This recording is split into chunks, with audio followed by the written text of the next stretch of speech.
Hello, welcome to Shruthi's learning square. എൻ്റെ പേര് പ്രജിത്ത്. അപ്പോൾ നമ്മളിന്ന് പഠിക്കാൻ പോകുന്നത് ഹാർട്ടുമായി ബന്ധപ്പെട്ട കുറച്ച് അസോസിയേറ്റഡ് ഫാക്ട്സ് ആണ്.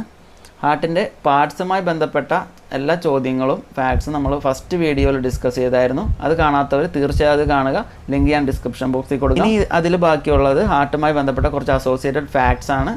അതാണ് ഇന്നത്തെ ക്ലാസ്സിൽ നമ്മൾ ഡിസ്കസ് ചെയ്യാൻ പോകുന്നത്. അപ്പോൾ നമുക്ക് നേരെ വീഡിയോയിലേക്ക് പോകാം.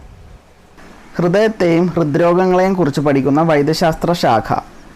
ഹൃദയത്തെയും ഹൃദ്രോഗങ്ങളെയും കുറിച്ച് പഠിക്കുന്ന വൈദ്യശാസ്ത്ര ശാഖയാണ് കാർഡിയോളജി. കാർഡിയോളജിയാണ് ഹൃദയത്തെയും ഹൃദ്രോഗങ്ങളെയും കുറിച്ച് പഠിക്കുന്ന വൈദ്യശാസ്ത്ര ശാഖ. മനുഷ്യഹൃദയത്തിൻ്റെ ഏകദേശ വലിപ്പം ഓരോ വ്യക്തിയുടെയും കൈമുഷ്ടിയുടെ വലിപ്പമായിരിക്കും. നമ്മുടെ കൈ ഇങ്ങനെ ചുരുട്ടി പിടിച്ച അതിൻ്റെ വലിപ്പമായിരിക്കും നമ്മുടെ ഹൃദയത്തിന് എന്നാണ് പറയുന്നത്. മനുഷ്യഹൃദയത്തിൻ്റെ ഏകദേശ ഭാരം 300 ഗ്രാമാണ്. മനുഷ്യഹൃദയത്തിൻ്റെ ഏകദേശ ഭാരം എത്രയാണ്? 300 ഗ്രാം. രക്തപര്യന വ്യവസ്ഥയുടെ കേന്ദ്രം ഹൃദയമാണ്. മനുഷ്യഹൃദയം സ്പന്ദിച്ചു തുടങ്ങുന്നത് എപ്പോഴാണ്? മനുഷ്യഹൃദയം സ്പന്ദിച്ചു തുടങ്ങുന്നത് ഭ്രൂണത്തിന് 4 ആഴ്ച പ്രായമാകുമ്പോഴാണ്. എത്രയാണ്? 4 ആഴ്ച പ്രായമാകുമ്പോൾ. ആദ്യ മാസങ്ങളിൽ ഗർഭസ്ഥ ശിശുവിൻ്റെ ഹൃദയമിടിപ്പ് 1 മിനിറ്റിൽ ഏകദേശം 200 തവണയാണ്. എന്നാൽ പ്രായപൂർത്തിയായ ഒരു മനുഷ്യൻ്റെ ഹൃദയസ്പന്ദന നിരക്ക് 1 മിനിറ്റിൽ ഏകദേശം 72 തവണയാണ്. കുറവാണ്. പ്രായപൂർത്തിയായ ആൾക്ക് എത്രയാണ്? കുറവാണ്, 72 തവണയുള്ളൂ. ആദ്യ മാസങ്ങളിൽ ഗർഭസ്ഥ ശിശുവിൻ്റെ ഹൃദയമിടിപ്പാണെങ്കിൽ 1 മിനിറ്റിൽ ഏകദേശം 200 തവണയാണ്. ഹൃദയസ്പന്ദനം നിയന്ത്രിക്കുന്ന മസ്തിഷ്ക ഭാഗം. ഹൃദയസ്പന്ദനം നിയന്ത്രിക്കുന്നത് മെഡുല്ല ഒബ്ലാങ്കേറ്റയാണ്. അതുകൊണ്ടാണ് മെഡുല്ല ഒബ്ലാങ്കേറ്റൊക്കെ അടി കിട്ടിക്കഴിഞ്ഞാൽ പെട്ടെന്ന് മരിച്ചു പോകാൻ കാര്യം. ഹൃദയസ്പന്ദനം നിയന്ത്രിക്കുന്ന മസ്തിഷ്ക ഭാഗം മെഡുല്ല ഒബ്ലാങ്കേറ്റ. ഹൃദയത്തെ പൊതിഞ്ഞു കാണുന്ന ഇരട്ട സ്ഥരമുള്ള ആവരണമാണ് പെരികാർഡിയം. എന്താണ് പെരികാർഡിയം? ഇത് ഒരുപാട് തവണ ചോദിച്ചിട്ടുള്ള ചോദ്യമാണ്. ഹൃദയത്തെ പൊതിഞ്ഞു കാണുന്ന ഇരട്ട സ്ഥലമുള്ള ആവരണം പെരികാർഡിയം. പെരികാർഡിയത്തിൽ നിറഞ്ഞിരിക്കുന്ന ദ്രവമാണ് പെരികാർഡിയൽ ഫ്ലൂയിഡ് അഥവാ പെരികാർഡിയൽ ദ്രവം. ഹൃദയഭിത്തി നിർമ്മിക്കപ്പെട്ടിരിക്കുന്ന ആവരണങ്ങൾ പെരികാർഡിയം, മയോകാർഡിയം, എൻഡോകാർഡിയം. 3 ആവരണങ്ങളാണുള്ളത്. ഹൃദയഭിത്തി നിർമ്മിക്കപ്പെട്ടിരിക്കുന്ന ആവരണങ്ങൾ പെരികാർഡിയം, മയോകാർഡിയം, എൻഡോകാർഡിയം. മനുഷ്യ ശരീരത്തിലെ വിശ്രമമില്ലാത്ത പേശി എന്ന ചോദ്യത്തിന് ഉത്തരം ഹൃദയപേശിയാണ്. ഏതാണ്? മനുഷ്യ ശരീരത്തിലെ വിശ്രമമില്ലാത്ത പേശി ഹൃദയപേശിയാണ്. വൈദ്യുത സ്പന്ദനങ്ങൾക്കനുസരിച്ച് ഒരേ താളത്തിൽ സ്പന്ദിക്കാൻ ഹൃദയത്തെ സഹായിക്കുന്ന പേശികൾ മയോകാർഡിയൽ പേശികളാണ്. വൈദ്യുത സ്പന്ദനങ്ങൾക്കനുസരിച്ച് ഒരേ താളത്തിൽ സ്പന്ദിക്കാൻ ഹൃദയത്തെ സഹായിക്കുന്ന പേശികളാണ് മയോകാർഡിയൽ പേശികൾ. ഹൃദയത്തിൻ്റെ ഹൃദയം എന്നറിയപ്പെടുന്നത് പേസ് മേക്കറാണ്. ഹൃദയത്തിൻ്റെ പേസ് മേക്കർ എന്നറിയപ്പെടുന്നത് SA നോഡാണ്. സൈനോ ഓറിക്കുലാർ നോഡ് എന്നാണ് SA നോഡിൻ്റെ ഫുൾ ഫോം. ഹൃദയത്തിൻ്റെ പേസ് മേക്കർ എന്നറിയപ്പെടുന്നത് SA നോഡ്, സൈനോ ഓറിക്കുലാർ നോഡ്. അർബുദം ബാധിക്കാത്ത അവയവം ഹൃദയമാണ്. ഹൃദയം. ഹൃദയത്തെ ഉത്തേജിപ്പിക്കാൻ സഹായിക്കുന്ന hormone adrenaline. Flight or fight hormone എന്നറിയപ്പെടുന്ന ഹോർമോൺ അല്ലേ അഡ്രിനാലിൻ. അപ്പോൾ അഡ്രിനാലിൻ കൂടുമ്പോൾ നമ്മുടെ ഹാർട്ട് ബീറ്റ് കൂടും അല്ലേ. അപ്പോൾ ഹൃദയത്തെ ഉത്തേജിപ്പിക്കാൻ സഹായിക്കുന്ന ഹോർമോൺ അഡ്രിനാലിൻ. ഹൃദയതന്ത്രികൾ എന്നറിയപ്പെടുന്നത് കോഡെ ടെൻഡിനെ. നാഡീമിടിപ്പ് അറിയാനായി തൊട്ടു നോക്കുന്ന രക്തക്കുഴൽ ധമനിയാണ്. ഏതാണ്? ആർട്ടറി. നാഡീമിടിപ്പ് അറിയാനായി തൊട്ടു നോക്കുന്ന രക്തക്കുഴൽ ധമനിയാണ്, ആർട്ടറി. നമ്മൾ വെയിൻ പിടിച്ച് നോക്കുന്നതാണല്ലോ നോർമലി പറയാറ്. അപ്പോൾ അങ്ങനെ തെറ്റിദ്ധരിക്കരുത്. നാഡീമിടിപ്പ് അറിയാനായി തൊട്ട് നോക്കുന്ന രക്തക്കുഴൽ ധമനിയാണ്, ആർട്ടറി. ശുദ്ധരക്തം വഹിക്കുന്ന രക്തക്കുഴലല്ലേ ആർട്ടറി. അപ്പോൾ ആൾ മരിച്ചാന്നറിയണമെന്നുണ്ടെങ്കിൽ ആ ശുദ്ധരക്തം വഹിക്കുന്നുണ്ടോ എന്നാണ് നമ്മൾ തൊട്ട് നോക്കുന്നത്. അപ്പോൾ ആർട്ടറി അല്ലെങ്കിൽ ധമനിയാണ് നാഡീമിടിപ്പ് അറിയാനായി തൊട്ട് നോക്കുന്ന രക്തക്കുഴൽ. ഓക്സിജൻ അടങ്ങിയ രക്തമാണ് ശുദ്ധരക്തം. ഹൃദയത്തിൻ്റെ ഏറ്റവും വലിയ രക്തവാഹികൾ അയോർട്ട അല്ലെങ്കിൽ മഹാധമനിയാണ്. ഹൃദയമിടിപ്പ് പരിശോധിക്കാൻ ഉപയോഗിക്കുന്ന ഉപകരണം സ്റ്റെതസ്കോപ്പാണ്. സ്റ്റെതസ്കോപ്പ് കണ്ടുപിടിച്ചതാരാണ്? റെനെ ലെനാക്ക്. അപ്പോൾ ഹൃദയമിടിപ്പ് പരിശോധിക്കാൻ ഉപയോഗിക്കുന്ന ഉപകരണം സ്റ്റെതസ്കോപ്പാണ്. സ്റ്റെതസ്കോപ്പ് കണ്ടുപിടിച്ചത് റെനെ ലെനാക്കാണ്.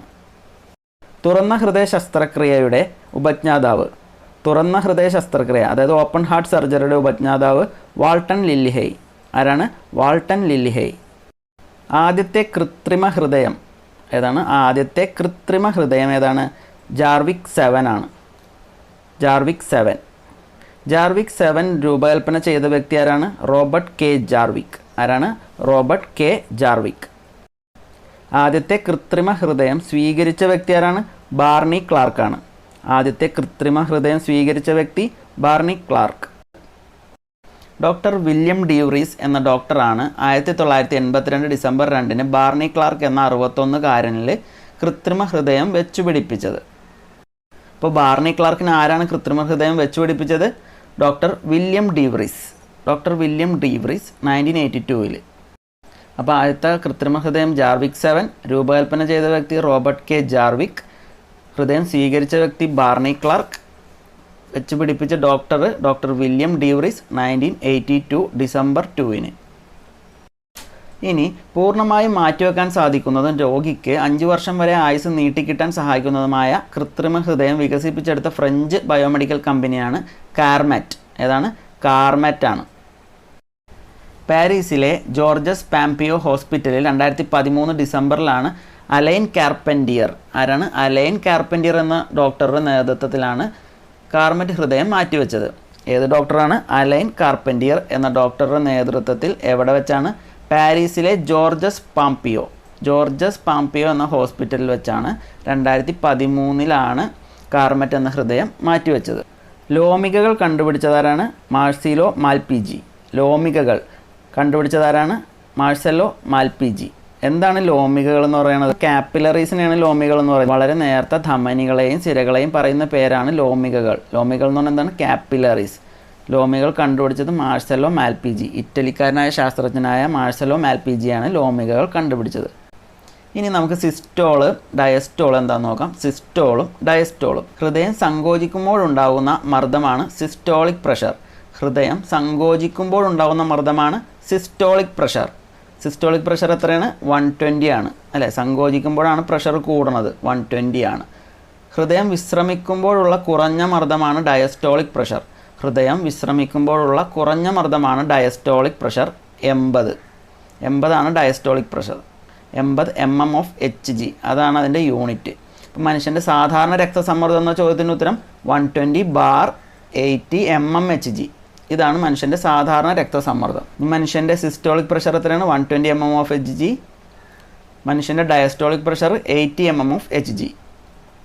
അപ്പോൾ ഇത് നമുക്കൊന്ന് ഓർത്തിരിക്കാനായിട്ട് SD കാർഡ് നോക്കുക. SD കാർഡ് നമ്മൾ മെമ്മറി കാർഡിന് SD കാർഡ് എന്നല്ല പറയണം. SD എന്ന് എഴുതിയിട്ട് അതിൻ്റെ അടിയിൽ 120/80 mm/Hg.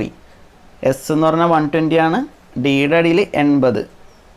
SD 120/80 mm/Hg എന്ന് എഴുതി കഴിഞ്ഞാൽ സിസ്റ്റോളിക് പ്രഷർ ഏതാണ് ഡയസ്റ്റോളിക് പ്രഷർ ഏതാണെന്ന് നമുക്ക് തെറ്റിപ്പോവില്ല. ലോകത്തിലെ ആദ്യത്തെ ഹൃദയം മാറ്റിവെക്കൽ ശസ്ത്രക്രിയ നടത്തിയ ഡോക്ടർ ആരാണ്? ഡോക്ടർ ക്രിസ്ത്യൻ ബെർണാഡ് ആണല്ലേ. ആദ്യമായി ഹൃദയം മാറ്റിവെക്കൽ ശസ്ത്രക്രിയക്ക് വിധേയനായ വ്യക്തി ആരാണ്? ലൂയിസ് വാഷ്കൻസി. ആരാണ്? ലൂയിസ് വാഷ്കൻസി. പുള്ളി 18 ദിവസമേ ജീവിച്ചിരുന്നുള്ളൂ. ഹൃദയം മാറ്റിവെക്കൽ ശസ്ത്രക്രിയ നടത്തി കഴിഞ്ഞിട്ട് 18 ദിവസം അദ്ദേഹം ജീവിച്ചിരുന്നുള്ളൂ. ഡോക്ടർ ക്രിസ്ത്യൻ ബെർണാഡ് നടത്തിയ രണ്ടാമത്തെ ഹൃദയം മാറ്റിവെക്കൽ ശസ്ത്രക്രിയക്ക് വിധേയനായ വ്യക്തി ആരാണ്? ഫിലിപ്പ് ബ്ലെയ്ബർഗ് ആണ്. ആരാണ്? ഫിലിപ്പ് ബ്ലെയ്ബർഗ്. അദ്ദേഹം 19 മാസം ജീവിച്ചിരുന്നു. ക്രിസ്ത്യൻ ബെർണാഡിൻ്റെ ആത്മകഥകളാണ് വൺ ലൈഫും ദ സെക്കൻഡ് ലൈഫും. ക്രിസ്ത്യൻ ബെർണാഡിൻ്റെ ആത്മകഥകളാണ് വൺ ലൈഫും ദ സെക്കൻഡ് ലൈഫും. ഇനി ഒരേ രോഗിയിൽ തന്നെ ശ്വാസകോശവും ഹൃദയവും ഒരുമിച്ച് മാറ്റിവെക്കുന്ന ശസ്ത്രക്രിയ നടത്തിയ ഡോക്ടർ ആരാണ്? Bruce Reitz. ആരാണ്? Bruce Reitz. 1981 March 9 Bruce Reitz ഈ ശസ്ത്രക്രിയ നടത്തിയത്. ഇനി നമുക്ക് ഈ ടേബിൾ ഒന്ന് നോക്കാം. ആദ്യത്തെ ഹൃദയം മാറ്റിവെക്കൽ ശസ്ത്രക്രിയയുടെ ടേബിളാണ്. ലോകത്തിൽ ആദ്യമായി ഹൃദയം മാറ്റിവെക്കൽ ശസ്ത്രക്രിയ നടത്തിയതാരാണ്? Doctor Christiaan Bernard. എവിടെയാണ് നടന്നത്? ഗ്രൂട്ട്ഷൂർ ഹോസ്പിറ്റൽ, ദക്ഷിണാഫ്രിക്കയിലാണ്. 1967 ഡിസംബർ 3 ഈ ശസ്ത്രക്രിയ നടന്നത്. അപ്പോൾ ലോകത്തിൽ ആദ്യത്തെ ഹൃദയം മാറ്റിവെക്കൽ ശസ്ത്രക്രിയ നടത്തിയ ഡോക്ടറാണ് ക്രിസ്ത്യൻ ബെർണാഡ്. ഹോസ്പിറ്റൽ ഏതാണ്? ഗ്രൂട്ട്ഷൂർ ഹോസ്പിറ്റൽ, ദക്ഷിണാഫ്രിക്ക. 1967 ഡിസംബർ 3 നടന്നത്. ഇന്ത്യയിൽ ആദ്യത്തെ ഹൃദയം മാറ്റിവെക്കൽ ശസ്ത്രക്രിയ നടത്തിയതാരാണ്?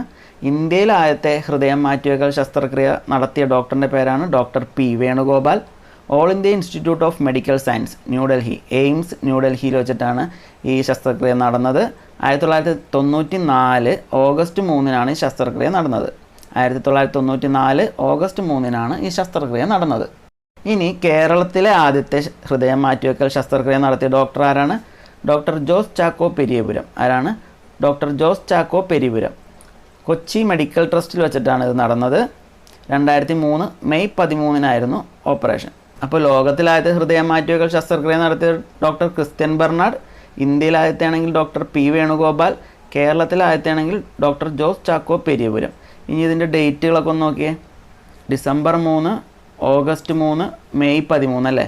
എല്ലാം ഒരു 3ൻ്റെ കളിയാണ്. അപ്പോൾ അതൊന്ന് ഓർത്ത് വെച്ചേക്കുക. December 3 Christian Bernard, August 3 doctor P Venugopal, May 13 Jose Chacko Periyapuram. കേരളത്തിലാണെങ്കിൽ 2003, അവിടെ 3 ഉണ്ട്. 2003 ഡോക്ടർ ജോസ് ചാക്കോ പെരിയപുരം ഹൃദയം മാറ്റിവെക്കൽ ശസ്ത്രക്രിയ നടത്തിയത്. ഇനി കേരളത്തിൽ ആദ്യമായി ഹൃദയവും ശ്വാസകോശവും ഒരുമിച്ച് മാറ്റിവെച്ചതും ഡോക്ടർ ജോസ് ചാക്കോ പെരിയപുരം തന്നെയാണ്. അത് നടന്നത് ലിസി ഹോസ്പിറ്റലാണ്. 2017 ജനുവരി 16 ശസ്ത്രക്രിയ. രക്തസമ്മർദ്ദം അളക്കാൻ ഉപയോഗിക്കുന്ന ഉപകരണമാണ് സ്പിഗ്മോ മാനോമീറ്റർ. എന്താണ് സ്പിഗ്മോ മാനോമീറ്റർ?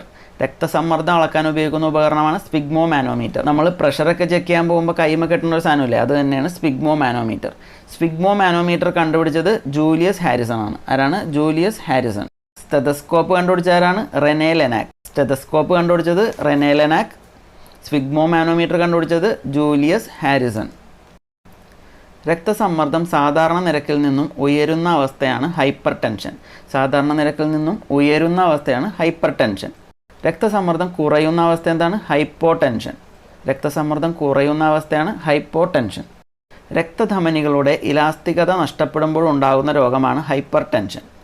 രക്തധമനികളുടെ ഇലാസ്തികത നഷ്ടപ്പെടുമ്പോൾ ഉണ്ടാകുന്ന രോഗമാണ് ഹൈപ്പർ ടെൻഷൻ. രക്തസമ്മർദ്ദം വർദ്ധിക്കാൻ കാരണമായ ഭക്ഷണ ഘടകമാണ് ഉപ്പ്. അല്ലേ? സോഡിയം കഴിക്കുമ്പോൾ BP കൂടും. രക്തസമ്മർദ്ദം വർദ്ധിക്കാൻ കാരണമായ ഭക്ഷണ ഘടകമാണ് ഉപ്പ്. ഇനി ഉറങ്ങുന്ന ഒരാളുടെ രക്തസമ്മർദ്ദത്തിന് എന്ത് സംഭവിക്കുന്നു? കുറയുന്നു. ഉറങ്ങുന്ന ഒരാളുടെ രക്തസമ്മർദ്ദം കുറയുന്നു. നിശബ്ദ കൊലയാളി എന്നറിയപ്പെടുന്ന രോഗം.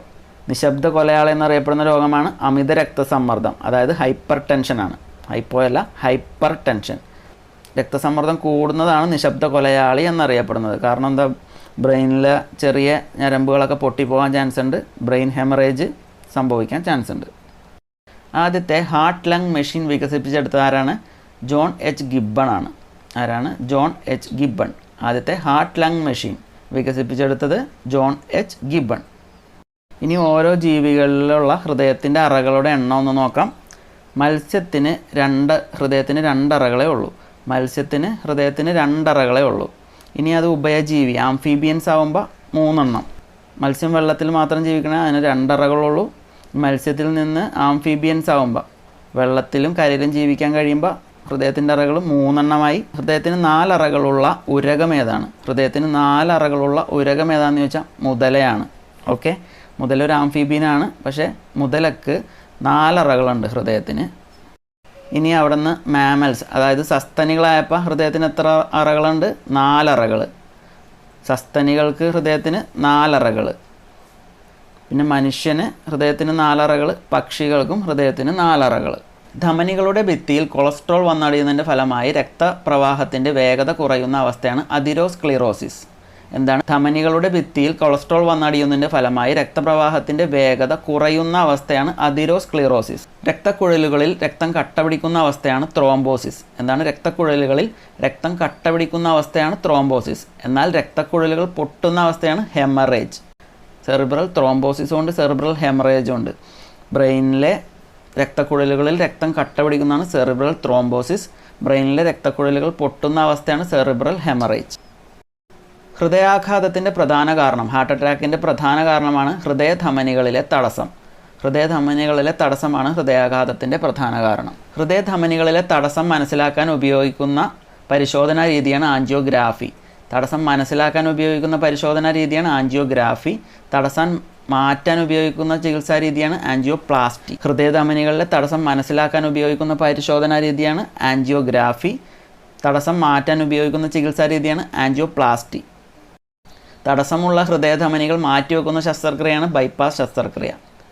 തടസ്സമുള്ള ഹൃദയധമനികൾ മാറ്റിവെക്കുന്ന ശസ്ത്രക്രിയയാണ് ബൈപ്പാസ് ശസ്ത്രക്രിയ. ഹൃദയത്തിൻ്റെ പ്രവർത്തനത്തിന് ആവശ്യമായ രക്തം സപ്ലൈ ചെയ്യുന്ന രക്തക്കുഴലുകളാണ് കൊറോണറി ധമനി. ഹൃദയത്തിൻ്റെ പ്രവർത്തനത്തിന് ആവശ്യമായ രക്തം സപ്ലൈ ചെയ്യുന്ന രക്തക്കുഴലുകളാണ് കൊറോണറി ധമനി. രക്തക്കട്ട കൊറോണറി ധമനിയിലെത്തിയാൽ സംഭവിക്കുന്നത് ഹൃദയാഘാതം. രക്തക്കട്ട കൊറോണറി ധമനിയിലെത്തിയാൽ സംഭവിക്കുന്നത് ഹൃദയാഘാതം.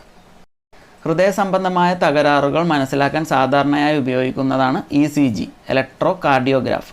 ഇലക്ട്രോ കാർഡിയോഗ്രാഫ് ECG കണ്ടുപിടിച്ചത് ആരാണ്? വില്യം ഐന്തോവൻ ആണ്. ആരാണ്? William Einthoven. അപ്പോൾ ഈ EG കണ്ടുപിടിച്ചത് ആരാണോ? Electro encephalograph. EEG കണ്ടുപിടിച്ചത് ആരാണ്? ഹാൻസ് ബർജർ ആണ്. ആരാണ്? Hans Berger. അപ്പോൾ ECG കണ്ടുപിടിച്ചത് വില്യം ഐന്തോവനും EEG കണ്ടുപിടിച്ചത് ഹാൻസ് ബർജറുമാണ്. അപ്പോൾ EEG എഗ് എന്ന് ആലോചിക്കുക, ബർഗറിൽ എഗ് ഉണ്ടെന്നൊന്ന് ആലോചിച്ചാൽ മതി. EEG Hans Berger. ഹൃദയത്തിൻ്റെ തകരാറുകൾ അൾട്രാസൗണ്ട് സംവിധാനം ഉപയോഗിച്ച് മനസ്സിലാക്കുന്നതാണ് എക്കോ കാർഡിയോഗ്രാഫ്. ഹൃദയത്തിൻ്റെ തകരാറുകൾ അൾട്രാസൗണ്ട് സംവിധാനം ഉപയോഗിച്ച് മനസ്സിലാക്കുന്നത് എക്കോ കാർഡിയോഗ്രാഫ്. ഹൃദയസ്പന്ദന നിരക്ക് വളരെ താഴുമ്പോൾ സാധാരണ നിലയിലാക്കുന്ന ഉപകരണമാണ് പേസ് മേക്കർ. ഹൃദയസ്പന്ദന നിരക്ക് വളരെ താഴുമ്പോൾ സാധാരണ നിലയിലാക്കുന്ന ഉപകരണമാണ് പേസ് മേക്കർ. ഹൃദയമിടിപ്പ് ഒരു മിനിറ്റിൽ ശരാശരി 100-ൽ കൂടുതലാകുന്ന അവസ്ഥയാണ് ടാക്കിക്കാർഡിയ. എന്താണ്? 100-ൽ കൂടുതലാകുമ്പോൾ ടാക്കിക്കാർഡിയ. സാധാരണ മനുഷ്യൻ്റെ ഹൃദയസ്പന്ദന നിരക്ക് എത്രയാണ്? 72 ആണ്. അത് 100-ൽ കൂടുതലാകുമ്പോൾ ടാക്കിക്കാർഡിയ എന്ന് പറയും. ഇനി 60-ൽ കുറഞ്ഞു പോകുന്ന അവസ്ഥയാണ് ബ്രാഡിക്കാർഡിയ. എന്താണ്? ബ്രാഡിക്കാർഡിയ. ഹൃദയ വാൽവുകളെ തകരാറിലാക്കുന്ന ഒരു രോഗമാണ് റുമാറ്റിക് ഫീവർ. റുമാറ്റിക് ഫീവർ എന്ന് പറഞ്ഞാൽ വാതപ്പനിയാണ്. അപ്പോൾ റുമാറ്റിക് ഫീവർ ബാധിക്കുന്നത് ഏതവയവത്തിനെയാണ്? ഹൃദയ വാൽവുകളെയാണ്. സസ്തനികളിൽ ഹൃദയസ്പന്ദനം ആരംഭിക്കുന്നത് SA നോഡിൽ നിന്നാണ്. സസ്തനികളിൽ ഹൃദയസ്പന്ദനം ആരംഭിക്കുന്നത് എവിടെ നിന്നാണ്? SA നോഡിൽ നിന്നാണ്. സൈനോ ഓറിക്കുലാർ നോഡിൽ നിന്നാണ്. അപ്പോൾ ഹാർട്ടുമായി ബന്ധപ്പെട്ട അസോസിയേറ്റഡ് ഫാക്ട്സ് എല്ലാം തന്നെ ഇന്നത്തെ ക്ലാസ്സിൽ ഡിസ്കസ് ചെയ്തിട്ടുണ്ട്. ഹാർട്ടിൻ്റെ പാർട്സുമായി ബന്ധപ്പെട്ട് വരുന്ന എല്ലാ ക്വസ്റ്റ്യൻസും നമ്മുടെ ഫസ്റ്റ് ക്ലാസ്സിൽ ഡിസ്കസ് ചെയ്തിട്ടുണ്ട്. അത് കാണാത്തവർ തീർച്ചയായിട്ടും ആ വീഡിയോ കാണുക. ഞാൻ ഡിസ്ക്രിപ്ഷനിൽ ലിങ്ക് കൊടുത്തേക്കാം. അപ്പോൾ ഇന്നത്തെ ക്ലാസ് ഞാൻ ഇവിടെ വെച്ച് വൈൻഡപ്പ് ചെയ്യുകയാണ്. വീഡിയോ എല്ലാവർക്കും ഇഷ്ടമായെന്ന് വിചാരിക്കുന്നു. ഇഷ്ടപ്പെട്ടാൽ തീർച്ചയായിട്ടും ലൈക്ക് ചെയ്യുക, നിങ്ങളുടെ ഫ്രണ്ട് സർക്കിളിൽ ഷെയർ ചെയ്യുക. അപ്പോൾ നെക്സ്റ്റ് ക്ലാസ്സിൽ കാണാം. Till then bye.